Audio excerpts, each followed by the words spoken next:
আমরা আজকে আলোচনা করব কনস্টিটিউশনের স্যালিয়েন্ট ফিচার সম্পর্কে। ফার্স্টেই যেটা আমাদের উল্লেখ করতে হয় যে ভারতের কনস্টিটিউশন বিশ্বের সবথেকে লেন্দিয়েস্ট রিটেন কনস্টিটিউশন। কনস্টিটিউশন সাধারণত দুই ধরনের হয়, একটি হচ্ছে রিটেন আর একটি হচ্ছে আনরিটেন। রিটেন কনস্টিটিউশনের ভেতরে অন্যতম হচ্ছে ইউএসের কনস্টিটিউশন এবং আনরিটেন কনস্টিটিউশনের ভেতরে অন্যতম হচ্ছে ব্রিটেনের কনস্টিটিউশন। ইন্ডিয়ার কনস্টিটিউশন একটি রিটেন বা লিখিত কনস্টিটিউশন। বিশ্বের যত রিটেন কনস্টিটিউশন আছে তার ভেতরে সবথেকে বড় বা লেন্দিয়েস্ট কনস্টিটিউশন হচ্ছে ইন্ডিয়ার কনস্টিটিউশন। এটি একটি কম্প্রিহেন্সিভ, ইলাবোরেটেড এবং ডিটেলড কনস্টিটিউশন। অরিজিনালি 1949-এ যে কনস্টিটিউশন ছিল তাতে একটি প্রিএম্বল, 395টা আর্টিকেল, 22খানা পার্ট এবং 8খানা শিডিউল ছিল। বর্তমানে ভারতের কনস্টিটিউশনে একটি প্রিএম্বল, 448খানা আর্টিকেল, 25খানা পার্ট এবং 12খানা শিডিউল আছে। বিশ্বের আর কোনো লিখিত কনস্টিটিউশনে এত সংখ্যক আর্টিকেল বা এত সংখ্যক শিডিউল বা এত সংখ্যক পার্ট নেই। ভারতের কনস্টিটিউশন এত লেন্দি হওয়ার কিছু কারণ হলো মেনলি হচ্ছে জিওগ্রাফিক ফ্যাক্টর। যেহেতু ভারত একটা খুব বড় এবং ডাইভার্স কান্ট্রি, সেই কারণে এত ডাইভার্সিটি কভার করার জন্য একটি লেন্দি কনস্টিটিউশনেরই প্রয়োজন ছিল। এছাড়া ভারতের যে কনস্টিটিউশন আছে সেটি গভর্নমেন্ট অফ ইন্ডিয়া অ্যাক্ট 1935 থেকে অনেকটাই ইনফ্লুয়েসড। ফলে যেহেতু গভর্নমেন্ট অফ ইন্ডিয়া অ্যাক্ট 1935 এটা ইটসেলফ একটা লেন্দি কনস্টিটিউশন ছিল, ফলে তাকে অনুকরণ করে লিখিত ভারতের বর্তমান কনস্টিটিউশন সেটাও লেন্দি কনস্টিটিউশন।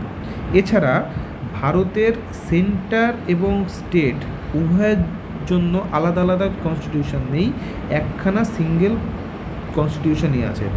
ফলে এত ভাস্ট জায়গা কভার করার জন্য কনস্টিটিউশনটি একটি লেন্দি কনস্টিটিউশন হয়ে গেছে। এবং অফকোর্স ভারতের কনস্টিটিউশনটা অনেক ডিটেলড, মানে এখানে অনেক কিছু যেগুলো অর্ডিনারি লয়ের উপর ছাড়া যেত সেইগুলোকেও কনস্টিটিউশনের ভেতরে কভার করা হয়েছে।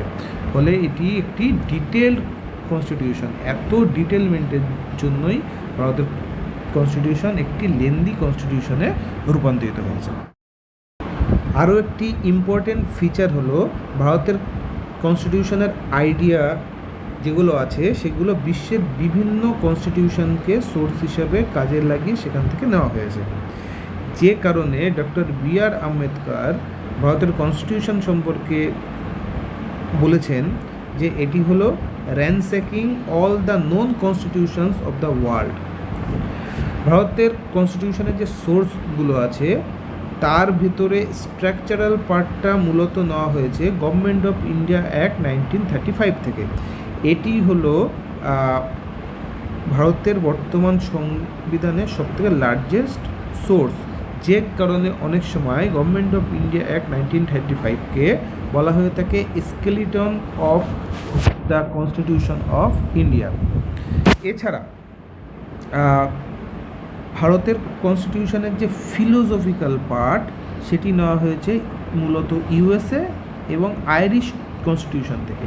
ইউএসএ থেকে ফান্ডামেন্টাল রাইটসের আইডিয়াটা নেওয়া হয়েছে এবং আইরিশ কনস্টিটিউশন থেকে ডিপিএসপি বা directive principle of state policy এর আইডিয়াটা নেওয়া হয়েছে। এছাড়া পলিটিক্যাল পার্ট অর্থাৎ পার্লামেন্টারি সিস্টেম, ক্যাবিনেট সিস্টেম, এই সমস্ত আইডিয়াটা ব্রিটিশ কনস্টিটিউশন থেকে নেওয়া হয়েছে।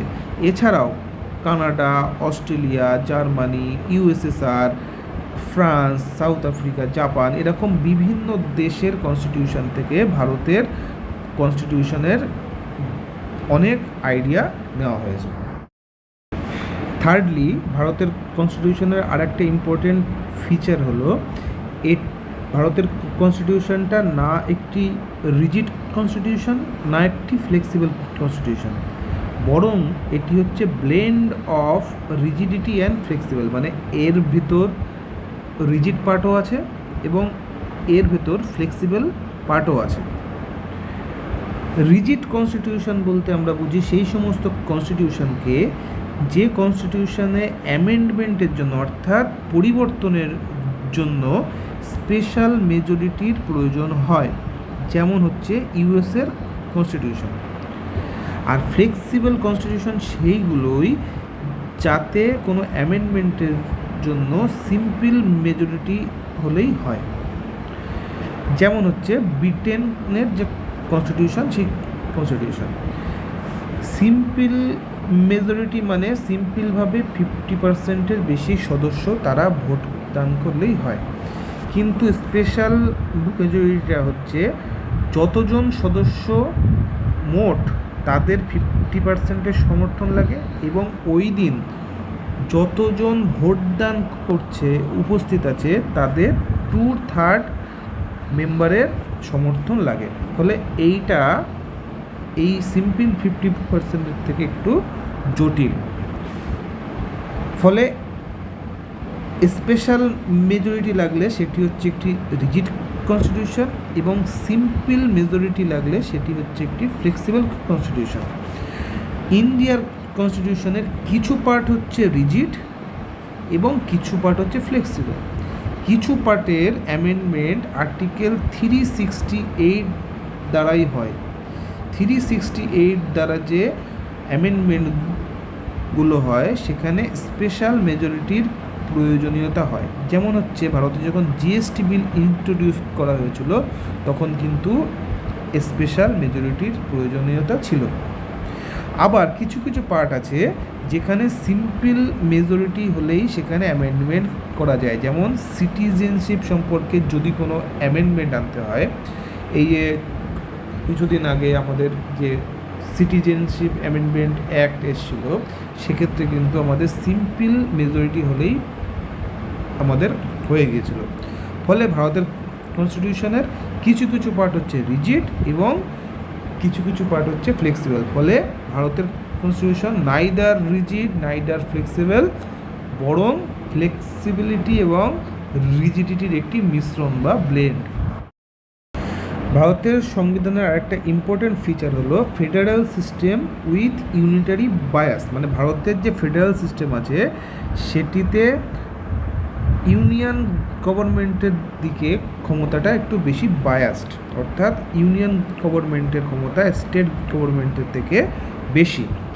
ভারতের সংবিধানে যে ফেডারেল ফিচার্স আছে সেগুলো হচ্ছে এক এক করে আমরা যদি আলোচনা করি, সেটা হচ্ছে 2 গভর্নমেন্ট। আমাদের ক্ষেত্রে সেন্টারে একটি সেন্ট্রাল গভর্নমেন্ট আছে এবং প্রত্যেকটা রাজ্যে একটি করে স্টেট গভর্নমেন্ট আছে।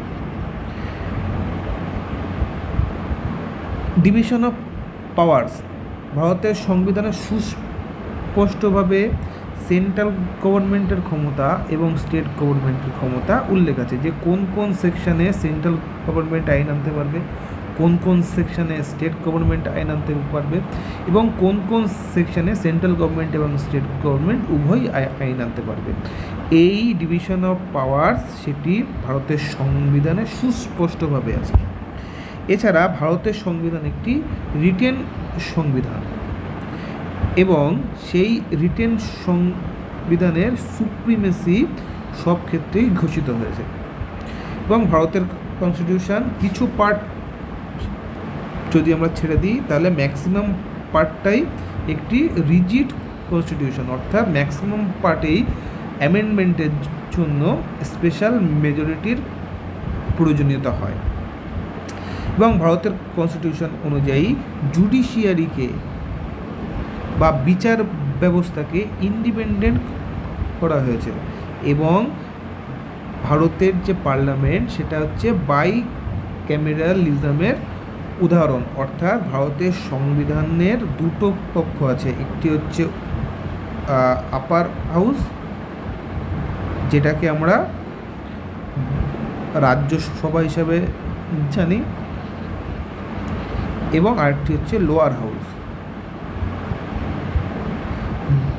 যাকে আমরা লোকসভা হিসেবে জানি। এই সমস্ত ফিচারগুলো প্রুভ করে যে ভারতের সংবিধান একটি ফেডারাল সংবিধান। কিন্তু ভারতের সংবিধানের ভেতরে কিছু কিছু পার্ট আছে যেটি নন ফেডারাল ফিচার্সকেই নির্দেশিত করে। যেমন ভারতের সংবিধান একটাই সংবিধান বোথ সেন্ট্রাল এবং স্টেটের জন্য, সেন্ট্রালের জন্য আলাদা এবং স্টেটের জন্য আলাদা সংবিধান নেই। এবং ভারতের যারা নাগরিক তাদের সিঙ্গেল সিটিজেনশিপ আছে।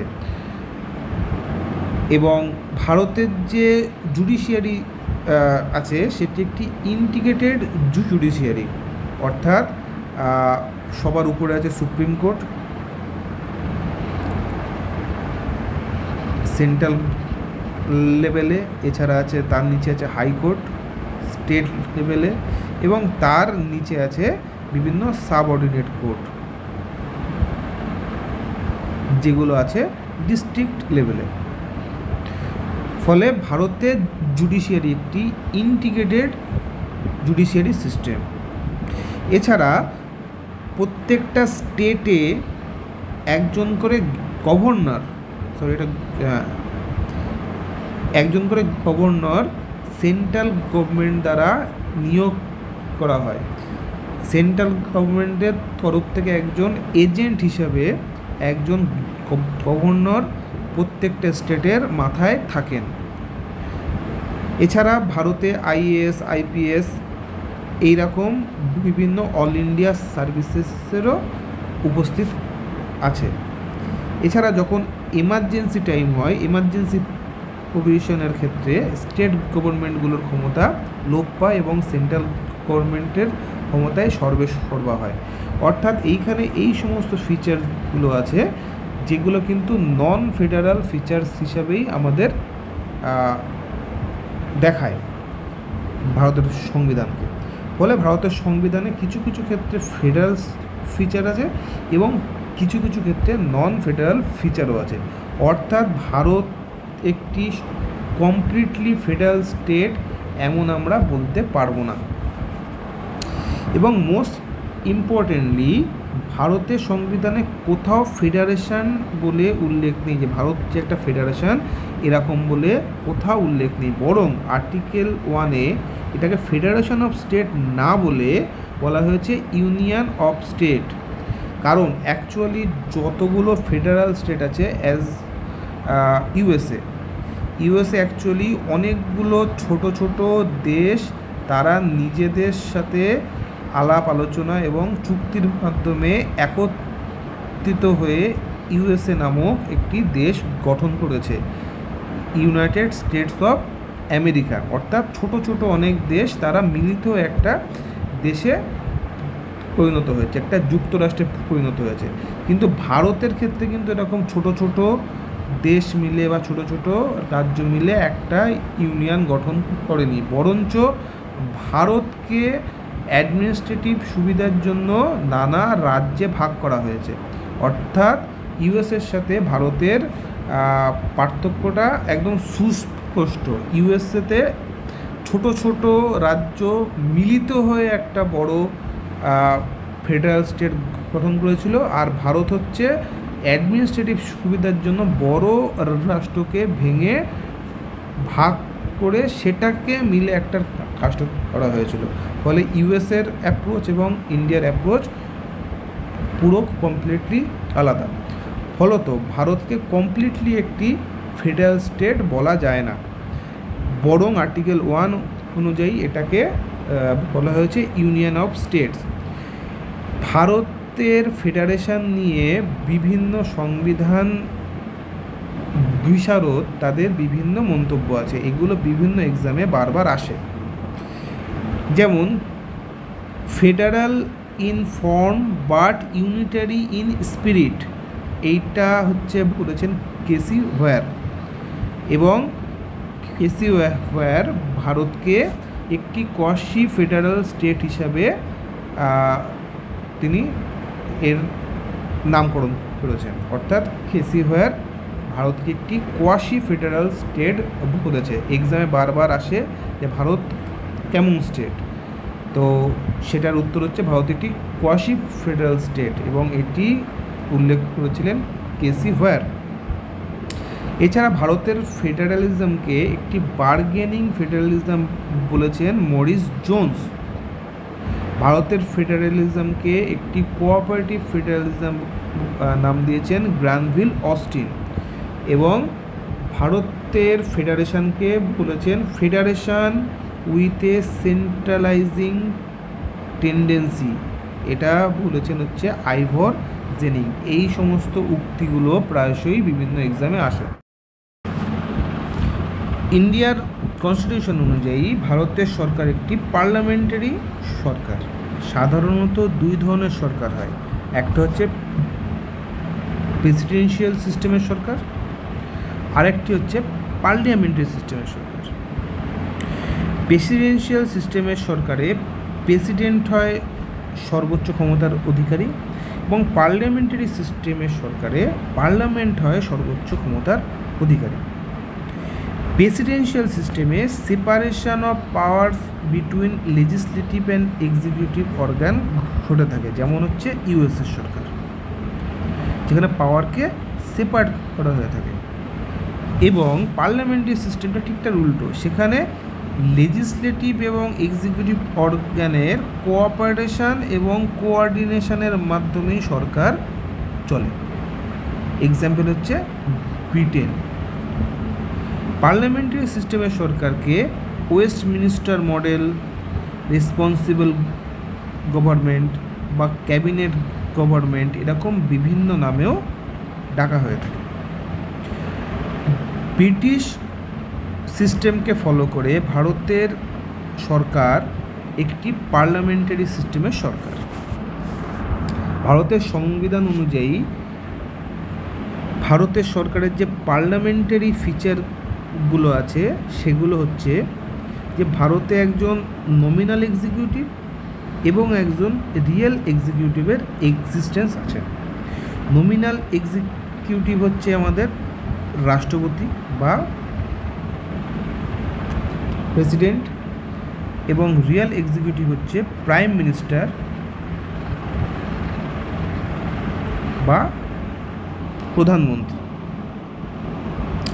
সমস্ত কাজই নমিনাল এক্সিকিউটিভের নামে হয়ে থাকে, কিন্তু সেটি করেন হচ্ছে রিয়েল এক্সিকিউটিভ। সমস্ত কিছুই প্রেসিডেন্টের নামে হয়ে থাকে, কিন্তু সেটি সম্পন্ন করেন হচ্ছে প্রাইম মিনিস্টার। এছাড়া ভারতে লোকসভায় যে দলের এমপির সংখ্যা সবথেকে বেশি হয় সেই পার্টি সরকার গঠন করে, অর্থাৎ মেজরিটি পার্টি রুল এখানে আছে। এটিও পার্লামেন্টারি সিস্টেমের একটি এক্সাম্পল। এছাড়া পার্লামেন্টের কাছে এক্সিকিউটিভ এবং লেজিসলেচার এরা কালেকটিভলি রেসপন্সিবল থাকে, এবং সেন্ট্রাল গভর্নমেন্টের ক্ষেত্রে পিএম এবং স্টেট গভর্নমেন্টের ক্ষেত্রে সিএম বা চিফ মিনিস্টার এরাই সরকারকে পরিচালনা করে। অর্থাৎ ভারতের সেন্ট্রাল গভর্নমেন্ট পিএমের নেতৃত্বে এবং স্টেট গভর্নমেন্ট সিএমের নেতৃত্বেই পরিচালিত হয়।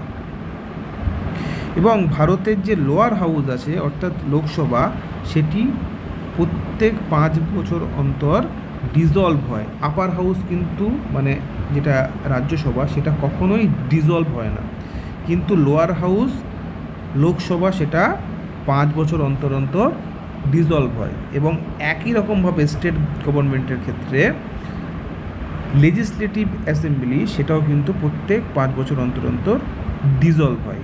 এই সমস্ত বৈশিষ্ট্যই প্রুভ করে যে ভারতের সরকার একটি পার্লামেন্টারি সিস্টেমের সরকার। কিন্তু ব্রিটিশ যে পার্লামেন্টারি সিস্টেম তার সাথে এর একটা বেসিক ডিফারেন্স হলো ভারতের পার্লামেন্ট ব্রিটিশ পার্লামেন্টের মতো সোভেরিয়ান বডি নয়। অর্থাৎ ব্রিটিশ পার্লামেন্টের পাশ হওয়া আইনে কেউ কখনোই নাক গলাতে পারে না, কিন্তু ভারতের পার্লামেন্টে পাশ হওয়া আইনে সুপ্রিম কোর্ট জুডিশিয়াল রিভিউ এই পাওয়ারটা অ্যাপ্লাই করে সেটা যদি আনকনস্টিটিউশন হয় তাহলে সেটাকে বাতিল বলে ঘোষণা করতে পারে। এছাড়া আরেকটা খুব মেজর পার্থক্য হচ্ছে, ভারত হচ্ছে একটা রিপাবলিক, কিন্তু ব্রিটিশ সরকার একটি মোনার্ক। ভারতে যিনি হেড অর্থাৎ রাষ্ট্রপতি তিনি কিন্তু ইলেক্টেড হন, কিন্তু ব্রিটিশ সরকারের ক্ষেত্রে বংশ পরম্পরায় যিনি ব্রিটেনের রানী তিনি কিন্তু সেখানকার হেড হন, সেটা কোনো রিপাবলিক স্টেট নয়। ফলে ব্রিটিশ পার্লামেন্টের থেকে ভারতের যে পার্লামেন্টারি সিস্টেম সেটি ধারণা গ্রহণ করলেও এই দুটো বেসিক পার্থক্য আছে। ভারতের সংবিধান অনুযায়ী এটি পার্লামেন্টারি সুভারেনিটি এবং জুডিশিয়াল সুপ্রিমেসি দুটোরই সিনথেসিস। ব্রিটিশ পার্লামেন্ট একটি সোভেরিয়ান পার্লামেন্ট, আবার ইউএসের ক্ষেত্রে জুডিশিয়াল সুপ্রিমেসিটাই আসল। কিন্তু ভারতের ক্ষেত্রে এই দুটোর সংমিশ্রণ ঘটানো হয়েছে বাই আর্টিকেল 21। এখানে বলা হয়েছে প্রসিডিওর এস্টাবলিশ বাই লয়ের কথা, অর্থাৎ আইনে যেটা আছে, যেটি আর কি পার্লামেন্ট থেকে পাশ হওয়া যে আইন, সেই আইন অনুযায়ী বিচার ব্যবস্থাটা করা হয়। কিন্তু এখানে জুডিশিয়াল রিভিউয়ের একটা জায়গা আছে। যেমন সুপ্রিম কোর্ট জুডিশিয়াল রিভিউয়ের মাধ্যমে পার্লামেন্টে যদি কোনো আইন সে মনে করে যে সেটা আনকনস্টিটিউশনাল হয়েছে, তাহলে সেটাকে বাতিল বলে ঘোষণা করতে পারে। যেমন রিসেন্ট আমাদের স্টেটের ক্ষেত্রে যে ওবিসি যে অ্যাক্ট 2010 বা তারপরে যেগুলো পাস হয়েছে, তাকে হাইকোর্ট, কলকাতার হাইকোর্ট আনকনস্টিটিউশনাল হিসাবে ঘোষণা করে সেটাকে বাতিল করেছে। অর্থাৎ জুডিশিয়ারির কাছে একটা অপশান আছে যে পার্লামেন্টে বা স্টেটের ক্ষেত্রে অ্যাসেম্বলিতে পাস হওয়া যে কোনো আইনকে তারা রিভিউ করতে পারে, এবং তারা যদি সেটা দেখে যে সেটি ভারতের সংবিধানকে না মেনেই সেই আইনটা হয়েছে, তাহলে সেই আইনকে তারা বাতিল বলে ঘোষণা করতে পারে। উল্টো দিকে পার্লামেন্ট চাইলে কনস্টিটিউশনের যে কোনো পার্টকে অ্যামেন্ড করতে পারে। এই খেলাটা অর্থাৎ পার্লামেন্ট এবং সুপ্রিম কোর্টের ভেতরে যে খেলা, সেটা শ্রীমতী ইন্দিরা গান্ধীর সময়ে বারবার কিন্তু হয়েছিল। অর্থাৎ সুপ্রিম কোর্ট কনস্টিটিউশনের যে জায়গাগুলোকে দেখিয়ে পার্লামেন্টের কিছু কিছু আইনকে বাতিল বলে ঘোষণা করত, পরবর্তীতে পার্লামেন্ট ঠিক সেই জায়গাকে অ্যামেন্ড করে তাদের সুবিধার মতো করেই তারা বানিয়ে নেওয়ার একটা জায়গা থাকত।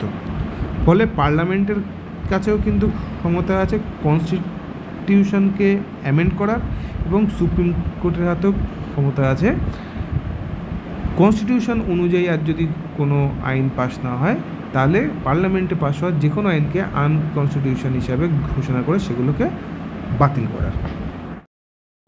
ভারতের সংবিধানের আর একটা ইম্পর্ট্যান্ট ফিচার হলো integrated and independent judiciary. Integrated এই কারণ এর টপে একটি সুপ্রিম কোর্ট আছে, স্টেট লেভেলে একটা হাইকোর্ট আছে, এবং ডিস্ট্রিক্ট লেভেলে একটা সাবঅর্ডিনেট কোর্ট আছে। কিন্তু ইউএসের সাথে পার্থক্য হচ্ছে, ইউএসের ক্ষেত্রে ফেডারেল লয়ের জন্য আলাদা ফেডারেল জুডিশিয়ারি আছে, এবং স্টেট লয়ের জন্য আলাদা স্টেট জুডিশিয়ারি আছে। কিন্তু ভারতের ক্ষেত্রে এমনটা না। সুপ্রিম কোর্ট চাইলে স্টেটের কোনো আইনের উপরেও তারা বিচার আনতে পারে, এবং হাইকোর্ট যদি চায় তাহলে তারা সেন্ট্রাল গভর্নমেন্টের কোনো আইনের উপরেও তারা বিচার দান করতে পারে। ভারতের জুডিশিয়ারির যে একটি ইন্ডিপেন্ডেন্ট জুডিশিয়ারি সিস্টেম, তার সপক্ষে যুক্তি হলো ভারতের কোর্টের যারা জাজেস আছে তাদের যা কার্যকাল সেটা সিকিউরড, অর্থাৎ কার্যকাল শেষ হওয়ার আগে সেন্ট্রাল গভর্নমেন্ট তাদেরকে সেই পদ থেকে অবসান করতে পারে না। যদিও পারে, তবু সেই যে পদ্ধতিটা আছে সেটা অনেকটাই কমপ্লিকেটেড, চাইলেই তাদের সেখান থেকে সরানো যায় না।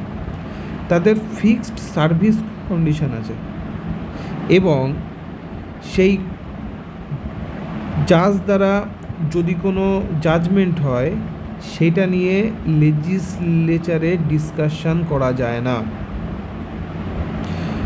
সুপ্রিম কোর্টের বা হাইকোর্টের যারা জাজ হয় তারা রিটায়ারমেন্টের পরে প্রাইভেট প্র্যাকটিস করতে পারেন না এবং কোর্ট চাইলে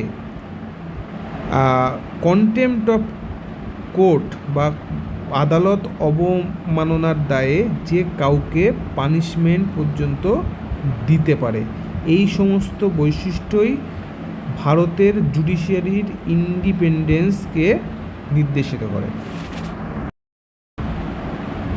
ভারতের সংবিধানের সবথেকে ইম্পর্টেন্ট যে ফিচারগুলো আছে তার ভেতরে অন্যতম হচ্ছে ফান্ডামেন্টাল রাইটস। পার্ট 3-তে 6খানা ফান্ডামেন্টাল রাইটসের কথা উল্লেখ আছে। আর্টিকেল 14 থেকে 18 অবধি আছে রাইট টু ইকুয়ালিটি। আর্টিকেল 19 থেকে 22 অবধি আছে রাইট টু ফ্রিডম। আর্টিকেল 23-24 আছে রাইট এগেনস্ট এক্সপ্লয়টেশন। আর্টিকেল 25 থেকে 28 পর্যন্ত আছে right two freedom of religion. Article 29 থেকে 30 আছে হচ্ছে কালচারাল অ্যান্ড এডুকেশনাল রাইট এবং আর্টিকেল 32 আছে রাইট টু কনস্টিটিউশনাল রেমেডিজ। ভারতের সংবিধান অনুযায়ী যে ফান্ডামেন্টাল রাইটসগুলো আছে ভারতের যারা নাগরিক এদের জন্য, তার ফিচার হচ্ছে যে ইন্ডিয়ান কনস্টিটিউশনে ফান্ডামেন্টাল রাইটকে রাখা হয়েছে পলিটিক্যাল ডেমোক্রেসিকে শক্তিশালী করার জন্য এবং এক্সিকিউটিভ এবং লেজিসলেটিভ অর্গ্যানগুলোর ওপর একটি লিমিটেশন আনার জন্য। ভারতের সংবিধান অনুযায়ী যে ফান্ডামেন্টাল রাইটসগুলো আছে সেগুলো জাস্টিসিয়েবল ইন নেচার বা এনফোর্সেবল বাই দ্য কোর্টস, অর্থাৎ যদি ফান্ডামেন্টাল রাইটসগুলো কোনো জায়গায় খর্ব হয় তাহলে কোর্ট অর্ডার করে, রিট জারি করে সেই সমস্ত ফান্ডামেন্টাল রাইটসগুলোকে লাগু করতে পারে। কিন্তু ভারতের যে নাগরিকদের যে ফান্ডামেন্টাল রাইটসগুলো আছে সেগুলো অ্যাবসোলিউট নয়, তাতে চাইলে রিজনেবল রেস্ট্রিকশন লাগানো যায় এবং চাইলে কনস্টিটিউশনাল অ্যামেন্ডমেন্ট অ্যাক্ট এনে ভারতের পার্লামেন্ট ফান্ডামেন্টাল রাইটসকে ছাঁটাই করতে পারে বা সেগুলোকে বাতিল করতে পারে।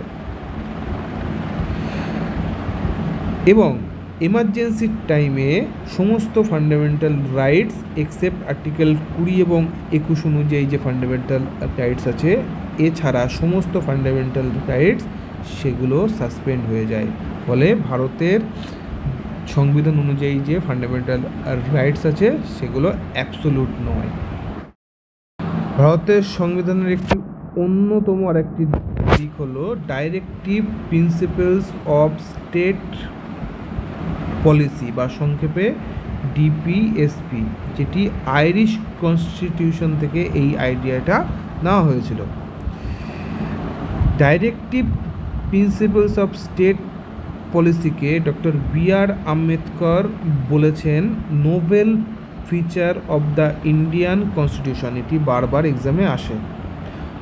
ফান্ডামেন্টাল রাইটস যেমন ছিল পার্ট 3-তে, ডাইরেক্টিভ প্রিন্সিপালগুলো আছে পার্ট 4-এ। মূলত 3 ধরনের ডাইরেক্টিভ প্রিন্সিপালস আছে। সোশিয়ালিস্টিক, গান্ধিয়ান, লিবারাল ইন্টেলেকচুয়াল, এই 3 ধরনের ডিপিএসপি আছে। এবং এর ফিচার হচ্ছে যে ডিপিএসপিকে রাখা হয়েছিল ভারতকে একটি ওয়েলফেয়ার স্টেট বানানোর উদ্দেশ্যে। ফান্ডামেন্টাল রাইটস যেমন ছিল জাস্টিসিয়েবল, অর্থাৎ সেটি যদি লঙ্ঘন হতো তাহলে কোর্ট অর্ডার করে সেটাকে লাগু করতে পারত, কিন্তু directive principle of state policy এটি নন জাস্টিসিয়েবল, অর্থাৎ এটি not enforceable by the courts. Minerva Mills case একটা ফেমাস কেস 1980, তার একটা অবজারভেশন ছিল এই যে the Indian constitution is founded on the bedrocks of the balance between the fundamental rights and directive principles. ভারতের সংবিধানে ফান্ডামেন্টাল রাইটসের পাশাপাশি ফান্ডামেন্টাল ডিউটিসও বর্তমান। যেন এমনটা যে যেহেতু ভারতের সংবিধান ভারতের নাগরিকদের ফান্ডামেন্টাল রাইটস দিয়ে রেখেছে, ফলে ভারতের নাগরিকদেরও কিছু ডিউটিস আছে যেগুলি তাদের ফান্ডামেন্টাল ডিউটিস। এটি মূল সংবিধানে ছিল না। ইন্টারনাল এমার্জেন্সি 1975 থেকে 77 এই সময় এটিকে ভারতে সংবিধানে ইনক্লুড করা হয়েছিল। 1976 খ্রিস্টাব্দের 42nd কনস্টিটিউশনাল অ্যামেন্ডমেন্ট অ্যাক্ট, আমি শর্টে লিখেছি সিএএ, এটা হচ্ছে কনস্টিটিউশনাল অ্যামেন্ডমেন্ট অ্যাক্ট 42nd 1976, এটা বারবার এক্সামে আসে। এই সময় এই কনস্টিটিউশনাল অ্যামেন্ডমেন্টের মাধ্যমে ফান্ডামেন্টাল ডিউটিসকে ভারতের সংবিধানে অ্যাড করা হয়েছিল এবং এটির রেকমেন্ডেশন ছিল শরণ সিং কমিটির পক্ষ থেকে। এই সময় ভারতের পিএম ছিলেন হচ্ছে শ্রীমতী ইন্দিরা গান্ধী এবং তার ফান্ডামেন্টাল ডিউটিসের মেন ইনফ্লুয়েন্স এসেছিল সেই সময়কার ইউএসএসআর থেকে, বা এখন বর্তমানে Soviet Russia. Fundamental duties part 4A নামক আলাদা একটা পার্টের ভিতরে, এবং তাতে একটি আর্টিকেল আছে 51A, তাতে এটি ইনক্লুডেড আছে। ডিপিএসপির মতো ফান্ডামেন্টাল ডিউটিসও হচ্ছে নন জাস্টিসিয়েবল ইন নেচার, অর্থাৎ কোর্ট দ্বারা সেটা এনফোর্স করা যায় না। 42nd কনস্টিটিউশনাল অ্যামেন্ডমেন্ট অ্যাক্ট 1976-এ 10খানা এবং 2002 সালের 86th কনস্টিটিউশনাল অ্যামেন্ডমেন্ট অ্যাক্টে 1খানা, মোট 11খানা ফান্ডামেন্টাল ডিউটিস ভারতের সংবিধানে আছে। এর মেন থিম হচ্ছে respect of the constitution, national flag, national anthem, protection of the sovereignty, unity, integrity of the country, এরকম করে টোটাল 11খানা ফান্ডামেন্টাল ডিউটিস ভারতের সংবিধানে আছে। ভারতের সংবিধান অনুযায়ী ভারত একটি সেকুলার স্টেট,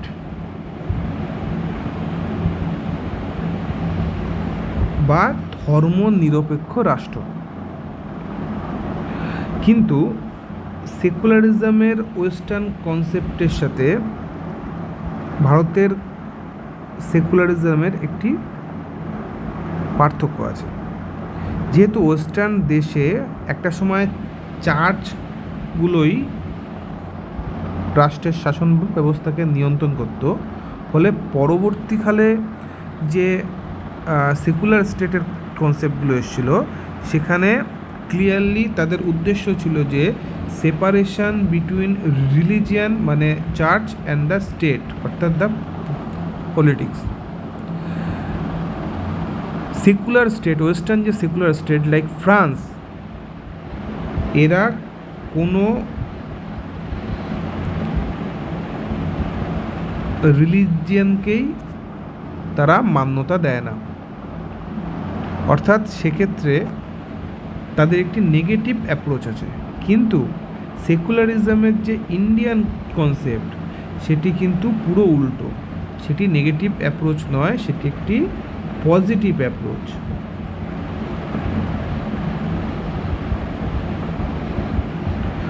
অর্থাৎ এক্ষেত্রে প্রত্যেকটা রিলিজিয়ানকে ইকুয়াল রেসপেক্ট দেওয়া হয় এবং প্রত্যেকটা রিলিজিয়ানকে ইকুয়ালি প্রোটেকশন দেওয়া হয়। কিন্তু ভারত রাষ্ট্রের ইটসেলফ তার নিজস্ব কোনো ধর্ম নেই, অর্থাৎ ভারতে সমস্ত ধর্মকেই স্বাগত করা হয়, কিন্তু ভারত নামক যে রাষ্ট্র সে নিজস্ব কোনো ধর্মকে ঘোষণা করে না। ফলে ভারতের সেকুলারিজম একটি পজিটিভ অ্যাপ্রোচের সেকুলারিজম। ভারতের কনস্টিটিউশন অনুযায়ী যে সেকুলার ফিচারগুলো আছে তার ভেতর অন্যতম এই যে ভারতের স্বাধীনতার আগে কমিউনাল রিপ্রেজেন্টেশন ছিল। এটা আমরা এর আগের যে ক্লাস সেখানে আমরা বিস্তারিত আলোচনা করেছি। কিন্তু নতুন সংবিধানে কমিউনাল রিপ্রেজেন্টেশনকে অ্যাবলিশ করা হয়েছিল। ভারতের কনস্টিটিউশন যে একটি সেকুলার কনস্টিটিউশন তার প্রত্যক্ষ প্রুফ আছে ভারতের সংবিধানের প্রস্তাবনাতে। ফান্ডামেন্টাল রাইটসের আর্টিকেল 14, 15, 16, 25, 26, 27, 28, 29, 30 এই সমস্ত আর্টিকেলে, এবং ডাইরেক্টিভ প্রিন্সিপালস অফ স্টেট পলিসির আর্টিকেল 44 যেখানে ইউনিফর্ম সিভিল কোডের কথা বলা হয়েছে। এই সমস্ত আর্টিকেল থেকে স্পষ্ট যে ভারতের কনস্টিটিউশন একটি সেকুলার কনস্টিটিউশন এবং ভারত একটি সেকুলার স্টেট। কনস্টিটিউশনের আরেকটি ইম্পর্টেন্ট ফিচার হলো ইউনিভার্সাল অ্যাডাল্ট ফ্র্যাঞ্চাইজ। ফ্র্যাঞ্চাইজ শব্দটার অর্থ হচ্ছে ভোটাধিকার। তাহলে এখানে দুখানা টার্ম আছে, একটা হচ্ছে ইউনিভার্সাল, একটা হচ্ছে অ্যাডাল্ট। এই ইউনিভার্সাল এই কারণে যে ভারতের সমস্ত নাগরিক তারা ভোটদান করতে পারে এবং তাদের ক্ষেত্রে কোনো রকম ডিসক্রিমিনেশন করা হয় না। কোনো ডিসক্রিমিনেশন করা হয় না কাস্টে, রেসে, রিলিজিয়ানে, সেক্সে, লিটারেসিতে, ওয়েলথে বা কোনোভাবেই কোনো দিকেই কোনো নাগরিকের ভোটাধিকার কম বা বেশি না, প্রত্যেকেই সমান ভোটাধিকার ভোগ করে। এবং অ্যাডাল্ট কারণ হচ্ছে সমস্ত ইন্ডিয়ান যাদেরই 18+ বয়স তারাই ভোটাধিকার পায়।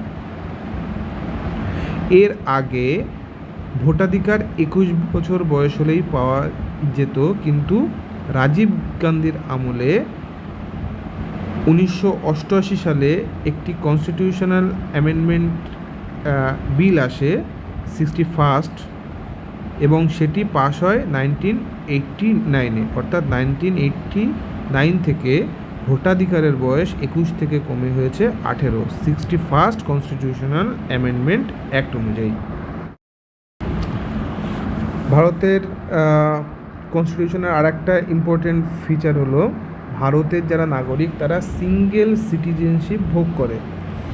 ইউএসের ক্ষেত্রে প্রত্যেকটি নাগরিক তারা ন্যাশনাল গভর্নমেন্টের থেকে একটি সিটিজেনশিপ পায় এবং স্টেট গভর্নমেন্ট থেকে একটি সিটিজেনশিপ পায়। অর্থাৎ ইউএসএ ক্ষেত্রে যে কোনো নাগরিক গোটা দেশের যেমন নাগরিক, তেমন তারা যে স্টেটে তারা বাস করে তার তো একটা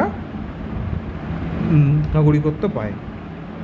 অর্থাৎ ইউএসএর যারা সিটিজেন্স তাদের ক্ষেত্রে ডুয়াল সিটিজেনশিপ আছে।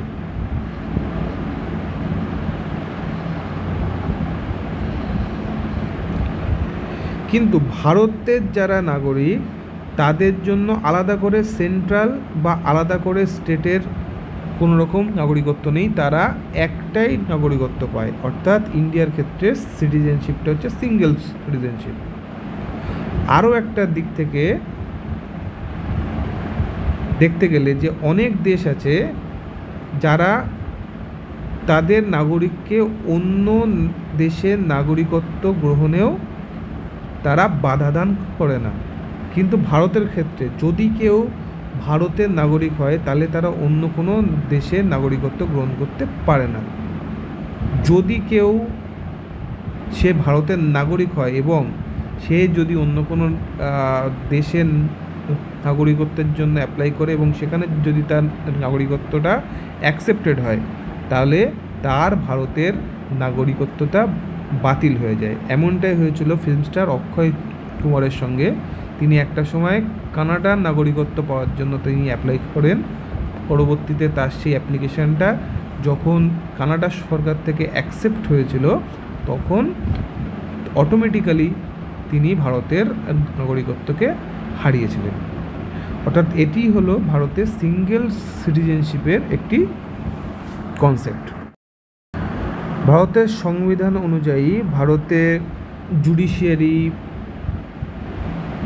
পার্লামেন্ট এগুলো ছাড়াও কিছু ইন্ডিপেন্ডেন্ট বডি আছে, যেমন হচ্ছে ইলেকশন কমিশন অফ ইন্ডিয়া। এদের কাজ হচ্ছে ভারতে ফ্রি অ্যান্ড ফেয়ার ইলেকশন পরিচালনা করা। এরা ইলেকশন পরিচালনা করে পার্লামেন্টের জন্য, স্টেট লেজিসলেচারের জন্য, অফিস অফ দ্য প্রেসিডেন্টের জন্য এবং অফিস অফ দ্য ভাইস প্রেসিডেন্টের জন্য। এছাড়াও আরেকটি ইন্ডিপেন্ডেন্ট বডি হলো কম্পট্রোলার অ্যান্ড অডিটর জেনারেল বা সংক্ষেপে ক্যাগ। এরা সেন্ট্রালের এবং স্টেটের যে অ্যাকাউন্টস সেগুলোকে চেক করে, ফলে ক্যাগকে বলা হয়ে থাকে guardian of the public purse. এছাড়াও সর্বভারতীয় কিছু সার্ভিস, আইএস, আইপিএস, আইএফএস এই সমস্ত পোস্টে নিয়োগের জন্য ইউনিয়ন পাবলিক সার্ভিস কমিশন আছে এবং স্টেটের বিভিন্ন অ্যাডমিনিস্ট্রেটিভ পোস্টে নিয়োগের জন্য প্রায় প্রত্যেকটা স্টেটেই স্টেট পাবলিক সার্ভিস কমিশন আছে। ভারতের সংবিধানে ভারতের সিকিউরিটির জন্য এবং সোভারেনিটি, ইউনিটি এবং ইন্টিগ্রিটির সেফগার্ডের জন্য এমার্জেন্সি প্রভিশনস রাখা হয়েছে। 3 ধরনের এমার্জেন্সি জারি করা যেতে পারে। আর্টিকেল 352 অনুযায়ী হচ্ছে ন্যাশনাল এমার্জেন্সি, যেটি জারি হয় যুদ্ধ, এক্সটার্নাল অ্যাগ্রেশন বা আর্মড রেবেলিয়নের কারণে। এছাড়া আর্টিকেল 356 অ্যান্ড 365 অনুযায়ী স্টেট এমার্জেন্সি বা রাষ্ট্রপতি শাসন, প্রেসিডেন্ট রুল, এটি জারি করা যায় যখন স্টেট কনস্টিটিউশনাল মেশিনারি পরিচালনা করতে ফেলিয়ার হয় বা সেন্টারের কোনো ডাইরেকশনকে কমপ্লাই করতে ফেলিয়ার হয়, তখন আর্টিকেল 356 অনুযায়ী স্টেট এমার্জেন্সি বা রাষ্ট্রপতি শাসন জারি করা হয়। এছাড়া আর্টিকেল 360 অনুযায়ী ফিনান্সিয়াল এমার্জেন্সি জারি করা যায়। যখন এমার্জেন্সি জারি হয় তখন সেন্ট্রাল গভর্নমেন্ট অল পাওয়ারফুল হয়ে যায় এবং তারা স্টেট গভর্নমেন্টের পাওয়ারকেও তারা অধিগ্রহণ করে নেয়। ফলে এমার্জেন্সির টাইমে ফেডারেল স্ট্রাকচারটা ইউনিটারি স্ট্রাকচারে রূপান্তরিত হয়। এমার্জেন্সির টাইমে এই যে ফেডারেশনটাকে ইউনিটারি সিস্টেমে যে চেঞ্জ হয়ে যাচ্ছে, এটি ভারতের সংবিধানের একটি ইউনিক ফিচার। ভারতের সংবিধান অনুযায়ী ভারতে একটা 3 টায়ার গভর্নমেন্ট আছে। সবার উপরে আছে ইউনিয়ন গভর্নমেন্ট বা সেন্ট্রাল গভর্নমেন্ট, প্রত্যেকটা রাজ্যে আছে একটা করে স্টেট গভর্নমেন্ট এবং প্রত্যেকটা লোকালিটিতে একটি লোকাল সেলফ গভর্নমেন্ট আছে। এটি আছে 2 রকম ফর্মে, হয় পঞ্চায়েত আছে বা শহর এলাকায় আছে মিউনিসিপ্যালিটিস। লোকাল সেলফ গভর্নমেন্টটা কনস্টিটিউশনে এসছে 1992 খ্রিস্টাব্দে। 1992 খ্রিস্টাব্দে 73rd কনস্টিটিউশনাল অ্যামেন্ডমেন্ট অ্যাক্টের মাধ্যমে পঞ্চায়েত এলাকায় লোকাল সেলফ গভর্নমেন্ট এস্টাবলিশ হয়, কনস্টিটিউশনে পার্ট 9 ইনক্লুড হয় এবং 11 নম্বর শিডিউল ইনক্লুড হয়, এবং 1992-তে 74th কনস্টিটিউশনাল অ্যামেন্ডমেন্ট অ্যাক্ট অনুযায়ী মিউনিসিপ্যালিটি এরিয়াতে লোকাল সেলফ গভর্নমেন্ট এস্টাবলিশ হয়। একটি নতুন পার্ট 9A ইনক্লুড হয় সংবিধানে এবং একটি নতুন শিডিউল নম্বর 12 ইনক্লুড হয়। 2011 খ্রিস্টাব্দের 97 কনস্টিটিউশনাল অ্যামেন্ডমেন্ট অ্যাক্ট অনুযায়ী কোঅপারেটিভ সোসাইটিকে একটি কনস্টিটিউশনাল স্ট্যাটাস দেওয়া হয়েছে। ফান্ডামেন্টাল রাইটের আর্টিকেল 19 অনুযায়ী কোঅপারেটিভ সোসাইটি গঠন করার রাইটকে একটি ফান্ডামেন্টাল রাইট হিসাবে ঘোষণা করা হয়েছে। এছাড়া ডিপিএসপির আর্টিকেল 43(b)তেও কোঅপারেটিভ ফাংশনকে এস্টাবলিশ করার জন্য বলা হয়েছে। এছাড়া ভারতের সংবিধানে একটি নতুন পার্ট 9B অ্যাড হয়েছে, যেটি পুরোটাই কোঅপারেটিভ সোসাইটির ফাংশন এর উপর, এবং তাতে আর্টিকেল আছে 243ZH থেকে 243ZT অবধি, 243ZH টু 243ZT।